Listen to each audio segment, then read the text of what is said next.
Assalamu alaikum everyone, this is Fahad and you're watching your own favorite YouTube channel, Speak English with Fahad. Today is 6th of January 2021 and if you need any PDF files, you can contact Mr. Ali with the number 0305 104 5009 और आज की जो don editorials हैं उनको हम detail में discuss करेंगे। सबसे पहले हमारे पास रीओपनिंग स्कूल्स हैं जो स्कूल दोबारा से ओपन हुए, उसके बाद हमारे पास हैं जी स्मोक फॉल आउट, और तीसरा हमारे पास जो मेन इंपॉर्टेंट है जिसको हम डिटेल में डिस्कस करेंगे इज़ अबाउट गल्फ़ कॉन्क्लेव। सबसे पहली बात कर लेते हैं स्कूल के रीओपनिंग के हवाले से। तो जैसे गवर्नमेंट ने अभी एक बहुत डिफ़िकल्ट किस्म का डिसीजन लिया है कि कमिंग वीक्स में फ़ेज़ वाइज जो है एजुकेशनल इंस्टीट्यूशंस पूरे पाकिस्तान में खोल दिए जाएंगे, और कोविड-19 की वजह से उनकी कुछ ब्रेक्स जो है उसको ऑलमोस्ट एक वीक के लिए एक्सटेंड किया गया। यानी पहले था कि 11th ऑफ जनवरी खुलेंगे, अब थोड़ा उन्होंने एक्सटेंड इसको कर दिया। एक बात, उसके बाद जो कोरोना वायरस इंसिडेंट्स हैं वो अभी तक परेशान कुन है, क्योंकि डेली बेसिस पे आप देखें कि जो डेथ क्लॉकिंग है it is between 50 to 80 on daily basis. और इसके साथ साथ रीओपनिंग करना कोई इजी नहीं था, लेकिन पेंडेमिक जो है उसने एजुकेशन सिस्टम को पूरी दुनिया में तबाह कर दिया है। इसमें यूके वगैरह और दूसरे जो कंट्रीज़ हैं उन्होंने भी सेकेंड वेव में स्कूल्स क्लोज़ किए, लेकिन डेवलप कंट्रीज़ का क्या सिस्टम है कि उन्होंने ऑनलाइन लर्निंग प्रोसेस जो है वो अडॉप्ट किया है, और वहाँ पे इंटरनेट की फैसिलिटीज़, इलेक्ट्रिसिटी, ये इतने बड़े चैलेंजेस नहीं हैं जितने हमारे पास हैं। डिजिटल लेसन्स देखा जाए तो ये बेसिकली लग्जरी है कि मिलियन ऑफ चिल्ड्रन जो है उसको अफोर्ड नहीं कर सकते। पाकिस्तान देखें तो ऑलरेडी बहुत बड़े स्कूल क्लोजर्स का सामना कर चुका है पिछली पेंडेमिक में, और ये नेसेसरी है कि हम स्कूल क्लोज़ करेंगे तो जो स्प्रेड ऑफ वायरस है वो स्लो डाउन होगा, लेकिन इसके लॉन्ग टर्म इफेक्ट जो है वो बहुत ज़्यादा तबाहकुन है। चंद महीने पहले world bank report of Pakistan education ने हमें प्रिडिक्ट किया कि पाकिस्तान जो है उसमें तकरीबन नियरली 1 मिलियन चिल्ड्रन जो हैं वो ड्रॉप आउट हो जाएंगे स्कूल क्लोजर्स की वजह से। और इस सिनेरियो में जहाँ पे ऑलरेडी हमारे यंग पीपल जो हैं वो 44% जो है ऑलरेडी स्कूल जा ही नहीं रहे, तो एक बहुत बड़ा जो स्पाइक आएगा इस ड्रॉप आउट में, ये शायद महरूम कर देगा आने वाली नस्ल को लर्निंग की अपॉर्चुनिटी से, ग्रोइंग की अपॉर्चुनिटी से और कुछ एब्जॉर्ब करने की अपॉर्चुनिटी से। सो अभी हमें we will have to face the far reaching economic and psychological effects on the society, और जिसका अभी जो चीज़ें आना अभी बाकी हैं, और खुदा न खास्ता अगर थर्ड वेव आती है तो चीज़ें और ज़्यादा ख़राब होने के चांसेस हैं। स्मोक के हवाले से अगर बात करें तो ये हमारे पास यहाँ पे अब 5th सीज़न जो है अराइव हो चुका है, बहुत ही ख़तरनाक किस्म का है, और ये इंतहाई गहरा है और ग्रे है सॉरी, और इसने लाहौर को और इसके साथ साथ मिलते जितने भी टाउन्स और सिटीज़ हैं उनको प्रॉपर तौर पे जो है इसको अपने घेरे में ले लिया है। और अगर देखा जाए तो जो तो नॉर्मल लोग हैं उनके लिए ठीक है, लेकिन जो बेचारे गुर्बत की लाइन में रह रहे हैं उनके लिए बहुत बड़ा प्रॉब्लम है, क्योंकि वो इस बात को इस पे एफर्ट ही नहीं कर सकते कि वो कुछ प्रिकॉशंस लें, लाइक एयर प्योरीफायर्स यूज़ करें या अपने दरवाजे और खिड़कियाँ बंद करके बैठ जाएँ। ताहम लोग जो जिनका सब कुछ जो है डिपेंड करता है कि उन बेचारों को रोड्स के ऊपर दिन और रात में आना है, या जिनकी लो इनकम जो है लोकेलिटीज़ हैं, और या जिन्हें इंडस्ट्रियल एरियाज़ में काम करना है, उनके लिए इस वक्त अथॉरिटीज़ को कुछ ना कुछ ज़रूर सोचना चाहिए कि उनके हवाले से कुछ बेहतर किया जा सके, क्योंकि सीरियस प्रॉब्लम की अगर बात करें तो वो लोग सीरियस इश्यूज़ को फेस करें। लास्ट वाला हमारे पास आता है जी गल्फ़ कनक्लेव। कनक्लेव का मतलब होता है मीटिंग, आपस में बैठना, मिल बैठना, बातचीत करना, कॉन्फ्रेंस करना, ठीक है जी। इसके हवाले से हम डिटेल में डिस्कस कर लेते हैं जी। गल्फ़ कंट्रीज़ का आपको पता है जी, meeting in the northern Saudi town of Al Ula on Tuesday. Meeting कब हुई जी? नॉर्दर्न सऊदी टाउन में हुई, और कहाँ पे? अल उला में, और ये ट्यूसडे को एक मीटिंग हुई है। In the shadow of the ancient metropolis of Madain Saleh. साया क्या है जी? एक कदीम शहर जो है मैदिन साला के साय में। The princes and potentates of the 6 member Gulf cooperation council call for solidarity and stability. जो प्रिंसेस हैं यानी जितने बादशाह हैं, और पोटेंटेट्स हैं जितने किंग्स हैं, 6 मेंबर गल्फ़ कोऑपरेशन काउंसिल के यानी जीसीसी के, उनको उन्होंने एक मीटिंग कॉल की। किसके लिए जी? सॉलिडारिटी के लिए और स्टेबिलिटी के लिए। सॉलिडारिटी का मतलब होता है किसी चीज़ को स्टेबल करना, कायम करना, और सॉलिडारिटी का मतलब जिसको आप कह सकते हैं कि किसी चीज़ की आप इसको कह सकते हैं कि किसी चीज़ को मजबूत करने के लिए, स्ट्रेंथन करने के लिए। The highlight of the event was the warm embrace between Saudi Crown Prince and de facto ruler Mohammed bin Salman and Qatari Emir Tamim bin Hamid.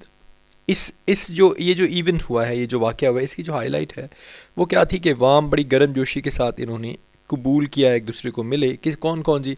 Saudi crown prince, जो सऊदी क्राउन प्रिंस हैं इस वक्त और actual ruler भी हैं, de facto का मतलब actual ruler, Mohammad बिन सलमान और कतरी अमीर जो हैं तमीम बिन हमाद के दरमियान। इन दोनों की जो मीटिंग थी कि इन्होंने एक दूसरे को बड़े अच्छे तरीके से दोबारा इन्होंने अपनी मुलाकात की। अब हमारे पास जो वर्ड्स यहाँ पे आए हैं, पोटेंटेट्स है, इसका मतलब किंग्स है, और दूसरा वर्ड हमारे पास डिफेक्टो आया है, जिसका मतलब है असली, एक्चुअल। अप टिल रिसेंटली, अभी तक देखा जाए, सच डिस्प्लेज, इस तरह का जो नज़ारा देखने में नज़र आता है, ऑफ कैमरेडरी वर अनथिंकेबल, इस तरह का जो कैमरेडरी का मतलब फ्रेंडशिप का जो नज़ारा है वो किसी ने नहीं सोचा था, were unthinkable. As Riyadh led a campaign, जैसे कि रियाद जो है यानी सऊदी अरेबिया जो है उसने क्या किया, उसने इस कैंपेन को लीड किया, backed by UAE and Bahrain, और इसके पीछे कौन था, किसने इसको सपोर्ट किया? यूनाइटेड अरब एमिरेट्स ने और बहरीन।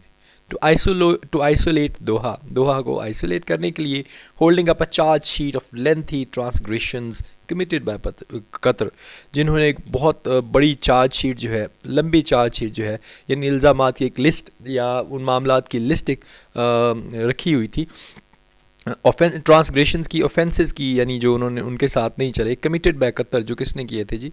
कतर ने किए थे। इनके पास एक लिस्ट थी जिसके ऊपर इन्होंने डिस्कशन की। Saudi Arabia has reopened land, अब सऊदी अरेबिया ने क्या किया, उसने दोबारा खोल दी है क्या जी? अपनी ज़मीन, सी, समंदर और air borders with Qatar, Qatar के साथ उन्होंने दोबारा अब जो है अपनी ज़मीनी, समंदरी और हवाई हदूद जो है उसको ओपन कर दिया है। आफ्टर लिंक्स वर स्नैप्ड इन, स्नैप्ड का मतलब होता है ख़राब हो जाना, स्नैप्ड का लफ्ज़ी मतलब होता है गुस्सा करना, लड़ना झगड़ना। यहाँ पे है कि जब इनके लिंक्स ख़राब हो गए थे मिड 2017 में, उसके बाद अब सऊदी अरेबिया ने कतर के साथ दोबारा अपनी ज़मीनी, समंदरी और हवाई हदूद जो है उसको ओपन कर दिया है। While fellow GCC members Kuwait and Oman are believed to have played a role in the rapprochement, तब के GCC members जो हैं कौन कौन हैं जी? कुवैत और ओमान जो है उनको, उन पे यकीन किया जा रहा है, उन पे यकीन किया जाता है, आर बिलीव्ड टू हैव, कि उन्होंने क्या अदा किया है, प्ले किया है, एक रोल प्ले किया है इन द अप्रोचमेंट, इस बातचीत में या इस अप्रोचमेंट में। यानी ये जो दोबारा सऊदी अरेबिया और कतर के दरमियान ये जो बात है, इसके पीछे कहा जाता है कि जीसीसी के मेंबर्स कुवैत और ओमान जो हैं उन्होंने एक अच्छा रोल प्ले किया है। The thaw has largely been engineered by the US Donald Trump's son-in-law and Middle East emissary Jared Kushner was in Al-Ula, keeping a watchful eye over the proceedings.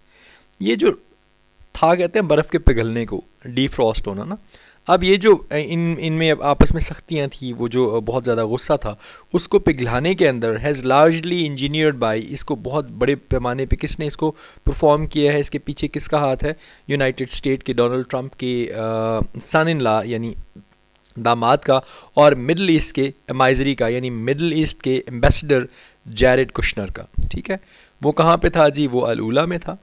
Jared Kushner के हवाले से बात हो रही है, और जैरेड कुशनर वही बंदा है जिसने रिसेंटली जो है ये गल्फ़ कंट्रीज़ को इस बात पे आमादा किया है कि आप इज़राइल को एक्सेप्ट कर लें, keeping a watchful I over the proceeding. और वो ये जो सारी बातचीत, ये जो सारी मीटिंग चल रही थी, उसके ऊपर जो है बड़े गौर से नज़र रखे हुए था या अपनी आँख जमाए हुए था।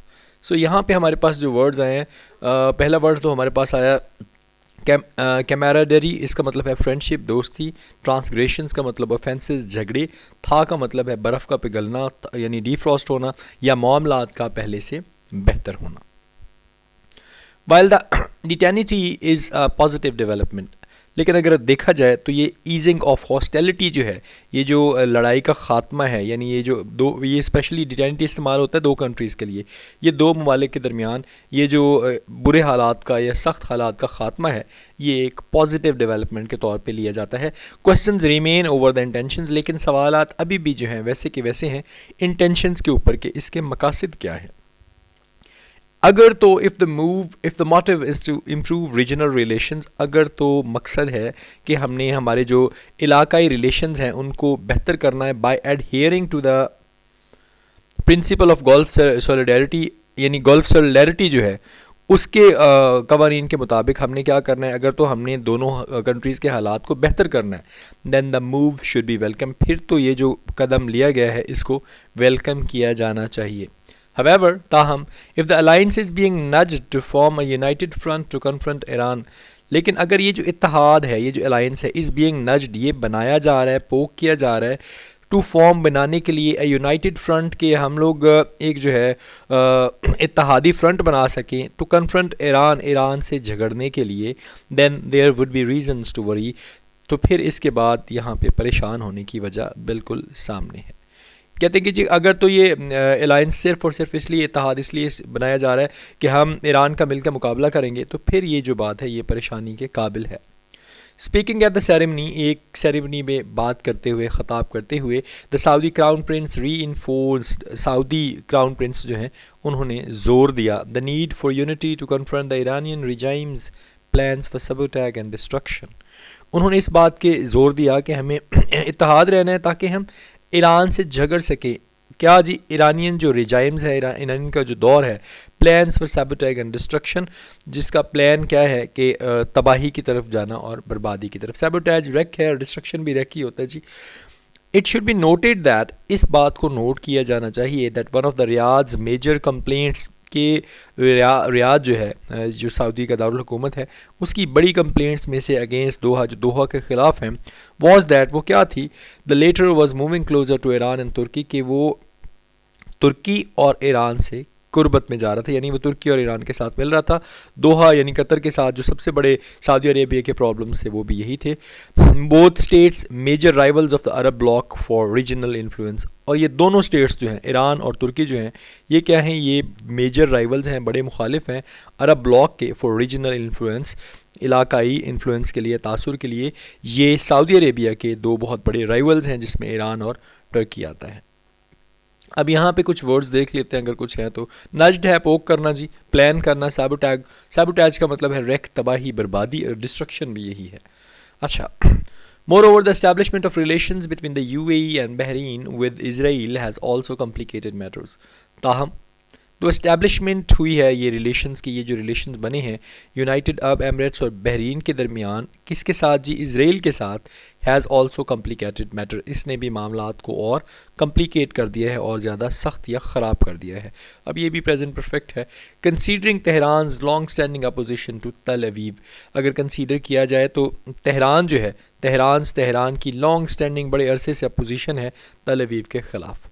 ईरानियन लीडर्स हैव सेड, ईरानी जो लीडर्स हैं वो कह चुके हैं, उन्होंने कहा है that any attack on their country, के उनके मुल्क पे किसी किस्म का भी हमला, विल बी आंसर्ड, जवाब दिया जाएगा, विद स्ट्राइक्स, सख्त हमलों के साथ, on US interest in the region, यानी यूनाइटेड स्टेट्स की जितने भी इंटरेस्ट हैं इस खित्ता में, उसके हवाले से उनके मुल्क पर किए जाने वाले किसी भी हमले को बहुत अच्छी तरह से उसका जवाब दिया जाएगा।